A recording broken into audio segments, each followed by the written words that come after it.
3 bulan gaji tidak dibayar, pegawai honorer Pemkab depresi sampai dirawat di RS. Seorang pegawai honorer di Badan Perencanaan Pembangunan Daerah Pemkab Jember mengalami depresi akibat tidak menerima honor sejak Januari 2025. Selama 3 bulan terakhir, ia bekerja tanpa mendapatkan upah, sehingga tekanan ekonomi yang dialaminya semakin berat. Akibat kondisi tersebut, pegawai honorer asal Kecamatan Kaliwates itu akhirnya harus menjalani perawatan di RSD Dr. Subandi Jember. Wakil Bupati Jember, Joko Susanto, membenarkan kejadian tersebut dan telah menjenguk pegawai honorer tersebut pada Rabu malam 19 Maret 2025. Ia mengaku merasa sedih melihat kondisi pegawai tersebut yang bahkan kesulitan berbicara akibat tekanan mental yang dialaminya. Joko berharap pegawai itu bisa segera pulih dan mendapatkan solusi atas permasalahan yang dihadapinya. Joko mengetahui kasus ini setelah melakukan audiensi dengan tenaga honorer yang belum menerima gaji selama 3 bulan terakhir.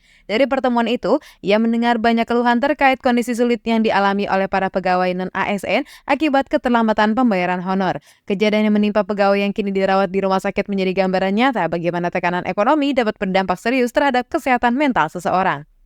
Menurut Joko, keterlambatan pembayaran honor telah menyebabkan banyak tenaga honorer berada dalam kondisi sulit.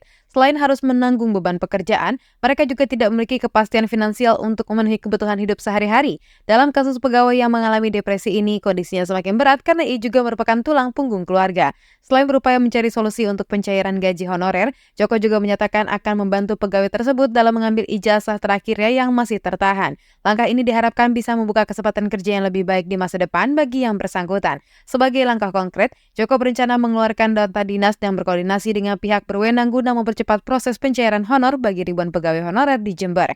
Sementara itu, untuk biaya pengobatan pegawai honorer yang dirawat di RSD Dr. Subandi, seluruhnya ditanggung oleh BPJS Kesehatan. Hal ini setidaknya memberikan sedikit keringanan bagi keluarga yang bersangkutan dalam menghadapi kondisi sulit yang tengah dialami. Permasalahan keterlambatan pembayaran gaji ini bukan hanya dialami oleh satu pegawai honorer, melainkan 13.000 tenaga honorer di lingkungan Pemkab Jember.